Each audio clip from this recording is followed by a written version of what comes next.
Hai murid-murid, dalam video ini kita akan lihat soalan-soalan di muka surat 87 dalam buku teks matematik tahun 5. Jadi sebelum itu sekiranya murid-murid ingin lihat video-video yang seterusnya, murid-murid boleh klik subscribe dan bell button. Baik murid-murid, sekarang kita pergi kepada soalan yang pertama, yaitu soalan A. Okey, soalan-soalan ini adalah soalan penyelesaian masalah. Okey, bila kamu tak faham, kamu kena baca sebanyak 2 atau 3 kali. Okey, yang pertama, soalan A. Jadual menunjukkan bilangan ayam di dalam reban A dan B. Berapakah bilangan ayam di dalam reban B? Okey, reban bilangan ayam. Okey, reban A 120 ekor, B pula 1/1/3 daripada bilangan ayam di dalam reban A. Okey, bila kamu baca soalan macam ini, kamu keluarkan dulu maklumat penting daripada soalan. Okey, kamu keluarkan dulu maklumat penting daripada soalan. Yang pertama adalah untuk soalan A, yang pertama, reban A ada 120 ekor ayam. Okey, seterusnya, reban B pula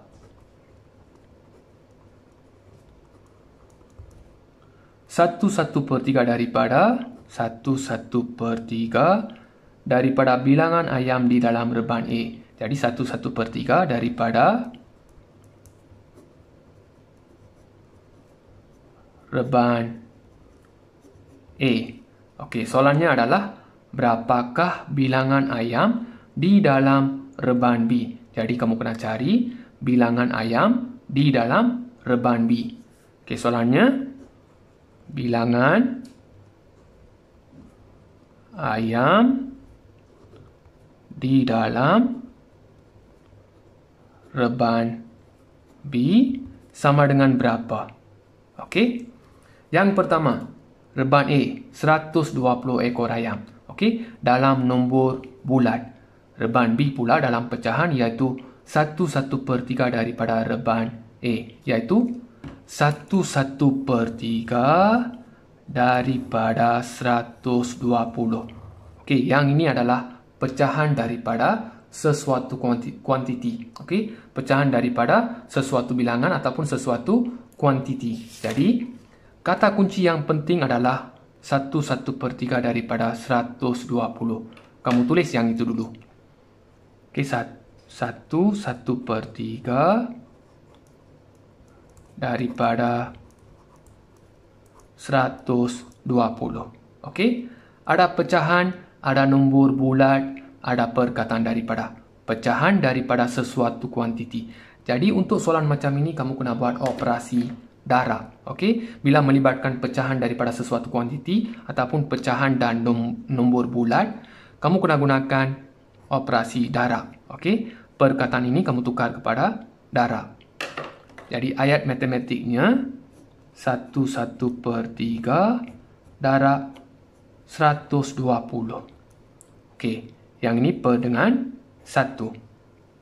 Okey, nombor bercampur ini kamu kena tukar kepada pecahan tak wajar, iaitu darab tambah.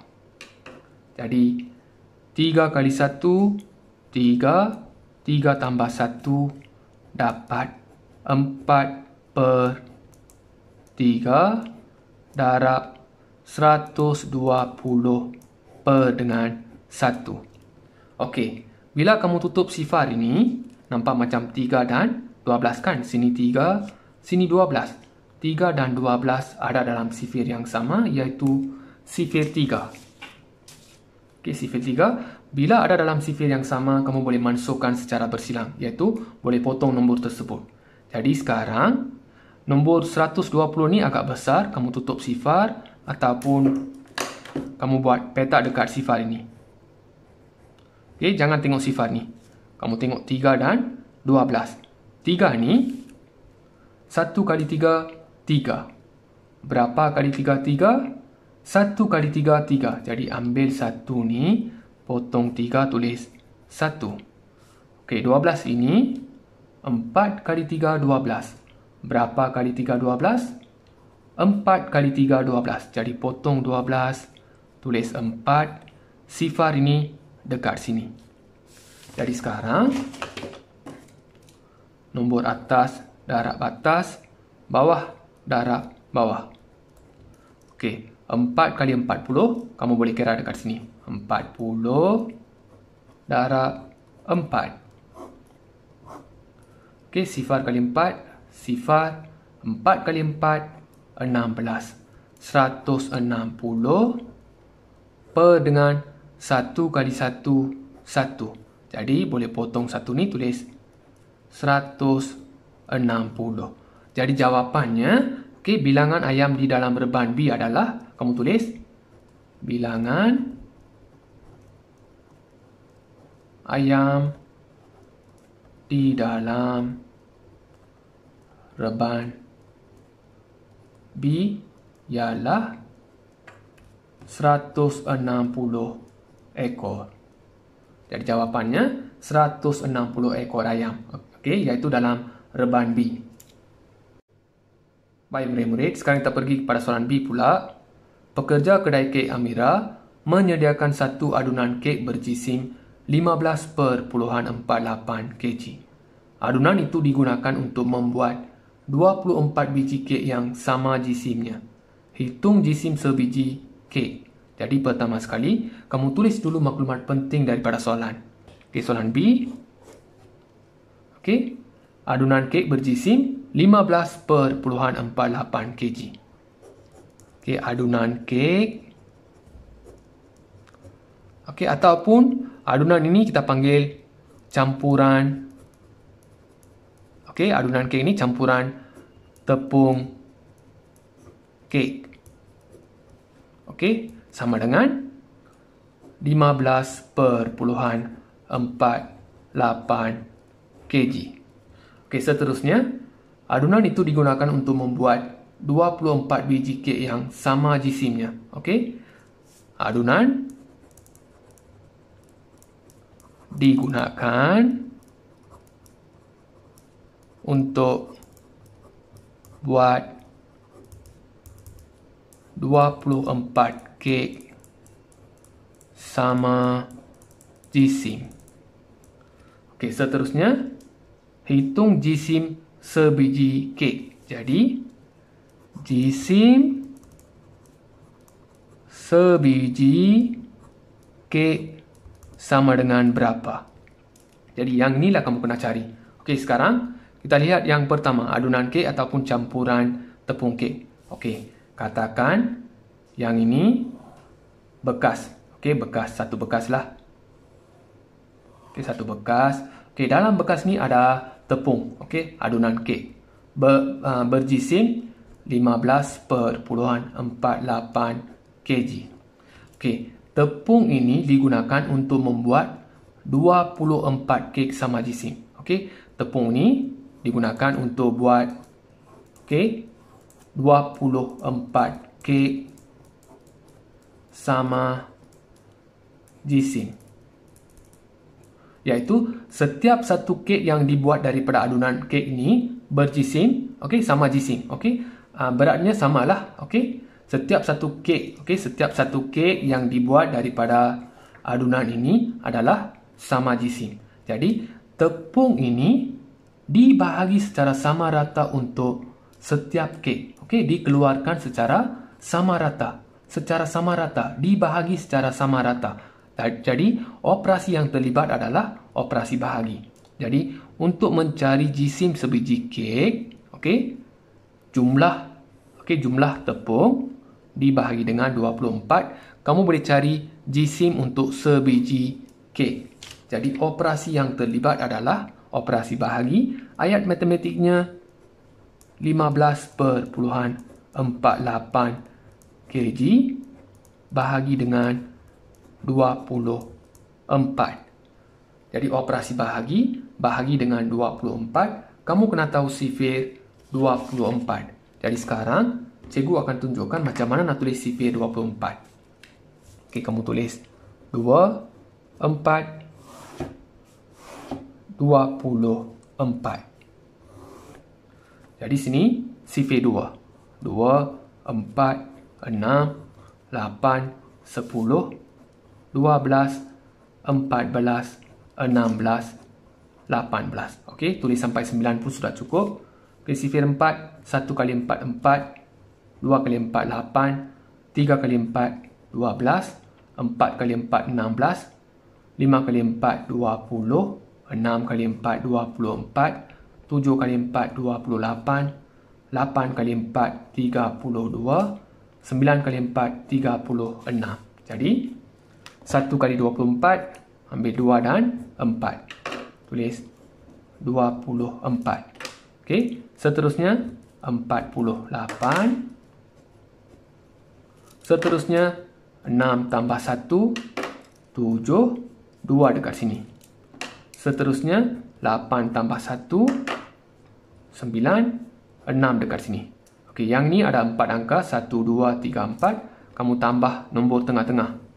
Sifar dengan 2. Jadi, sifar tambah 2, tulis 2 dekat tengah-tengah. 2. Sifar dekat sini. 1 dekat sini. Okey, yang ni pun sama. 2 dan 2. 4. 4 dekat sini. 1 dekat sini. Okey, yang ni pun sama. 4 dan 2. Sama dengan 6, 8 sini, 1 sini. Okey. 6 dan 3 sama dengan 9, 2 sini, 1 sini. Okey, 8 tambah 3 dapat 11. Jadi 1 sini, 1 sini. 1 tambah 1, 2, 6 dekat sini. Jadi ini adalah cara untuk tulis sifir 24. Sekarang kita selesaikan yang ini. Okey, kita buat dalam kertas yang baru. Okey, 15.48 kg bahagi 24. Jadi, tulis 15.48 kg bahagi dengan 24. Okey, jadi letak dulu perpuluhan. Okey. Nombor pertama 1, jadi tulis sifar. Sifar kali 24, sifar. Tolak. Okey, 1 tolak sifar, 1. Turunkan 5. Okey, nombor kecil, jadi sifar lagi sekali. Sifar kali 24, sifar, sifar. Tolak. Okey, sini dapat 5. Sini 1. Turunkan 4. 154. Jadi kamu ambil 144. 1, 2, 3, 4, 5, 6. Jadi 6 kali 24, 144. Tolak. Garis. Sini dapat sifar. 5 tolak 4, 1. Sini sifar. Turunkan 8. Jadi 108, kamu ambil 96. Jadi 1, 2, 3, 4. Jadi 4 kali 24, 96. Sini sifar, sifar. Tolak. Okey, garis. 8 tolak 6, 2. Okey, yang ini kena pinjam dari sini. Jadi sini 10. Sini sifar. Jadi 10 tolak 9, 1. Sifar tolak sifar, sifar. Sifar dengan sifar, sifar. Dapat baki tak ada nombor dekat sini. Jadi, tambah sifar. Tambah sifar, tak perlu letak perpuluhan sebab dah ada perpuluhan dekat sini. Jadi, turunkan sifar. 120. Jadi, 1, 2, 3, 4, 5. 5 kali 24, 120. Sini sifar, sifar, tolak. Okey, 2 garis. Sifar tolak sifar, sifar. 2 tolak 2, sifar. 1 tolak 1, sifar. Sifar tolak sifar, sifar. Sifar tolak sifar, sifar. Okey, jawapannya sini tulis kg. Okey, jawapannya. Okey, sifar ni tak perlu tulis. Sifar perpuluhan 645 kg. Jadi jawapan untuk soalan B, okey, jisim sebiji kek sama dengan, okey, kamu tulis jisim sebiji kek ialah, Okey, sama dengan 0.645 kg. Jadi murid-murid, kita buat operasi bahagi untuk soalan ini sebab jumlah jisim adunan K adalah 15.48 kg. Jadi yang ini jumlah dalam bekas ini. Daripada bekas ini, daripada adunan ini kena buat 24 kek sama jisim. Tengok sini. Sama jisim. 24 kek. Jadi setiap satu kek akan mempunyai jisim yang sama. Jadi tepung ini dibahagi secara sama rata kepada 24 kek. Bila dibahagi secara sama rata, setiap kek akan dapat jisim yang sama. Kamu kena buat operasi bahagi, iaitu yang ini bahagi dengan yang ini dapat jisim untuk sebiji kek. Baik murid-murid, sekarang kita pergi kepada soalan C pula. Abang berbelanja RM230, kakak pula berbelanja 150% daripada perbelanjaan abang. Kira perbelanjaan kakak. Yang pertama, untuk soalan C, abang berbelanja RM230. Abang sama dengan RM230. Kakak pula berbelanja 150% daripada perbelanjaan abang. Jadi, kakak 150% daripada perbelanjaan abang. Seterusnya, kamu kena kira perbelanjaan kakak. Perbelanjaan kakak sama dengan berapa? Soalan C ni lebih kurang sama macam soalan A. Soalan A ni pecahan daripada sesuatu kuantiti. Yang C pula peratus daripada sesuatu kuantiti. Sesuatu nombor lah. Yang C dengan A ni lebih kurang sama. Bila melibatkan pecahan ataupun peratus daripada sesuatu kuantiti, kamu kena buat operasi darab. Tengok dekat sini. Sini ada nombor peratus, sini ada nombor bulat. Perkataan daripada. Jadi kamu kena buat operasi darab. Jadi kata kunci yang penting adalah 150% daripada RM230. Jadi ada nombor peratus daripada RM230. Peratus ini kamu boleh tukar jadi pecahan. Ia akan jadi pecahan daripada sesuatu kuantiti. Ingat, tanda peratus ini membawa maksud per dengan 100. Yang ini pula darab. Jadi kamu tulis 150% per dengan ratus. Per dengan 100 darab dengan RM230. Per dengan 1. Boleh potong sifar. Atas dan bawah boleh potong. Yang ini dengan yang ini boleh potong. Jadi sekarang atas darab atas, bawah darab bawah. Jadi 15 darab RM23. Kita buat dekat sini.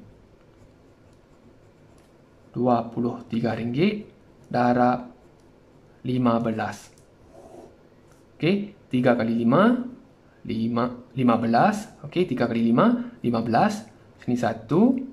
2 kali 5 10. 10 tambah 1 11. Potong 1 ni. 3 kali 1 3. 2 kali 1 2. Sini sifar tambah. 2 garis. Sini 5. Sini 4. Sini 3. Tulis RM. Jadi dapat RM345 per dengan 1 kali 1 1, potong 1 ni tulis RM345. Jadi perbelanjaan kakak ialah, kamu tulis perbelanjaan kakak ialah RM345. Okey murid-murid, untuk soalan C, okey, soalan C, abang berbelanja RM230, kakak pula berbelanja 150% daripada perbelanjaan abang. Jadi kamu kena kira perbelanjaan kakak. Jadi kakak punya dalam peratus. Okey, peratus daripada yang ini. Kamu kena buat operasi darab. Okey, kita buat operasi darab. Jadi selepas buat operasi darab dapat jawapan RM345. Jadi ingat murid-murid, untuk pecahan daripada sesuatu kuantiti ataupun peratus daripada sesuatu kuantiti, kita kena gunakan operasi darab. Okey. Kalau murid-murid masih tak faham, okey, sila ulang balik video ni. Okey, cikgu dah bimbing semua soalan dekat muka surat 87. Kalau murid-murid masih tak faham, sila ulang balik video ni. Okey, sekiranya murid-murid dah faham. Okey, kalau dah faham, jangan lupa klik subscribe dan bell button. Sekiranya murid-murid suka video ni, boleh klik like. Kalau tak suka video ni, boleh klik dislike dan beri pendapat dekat ruangan komen. Sekian, terima kasih.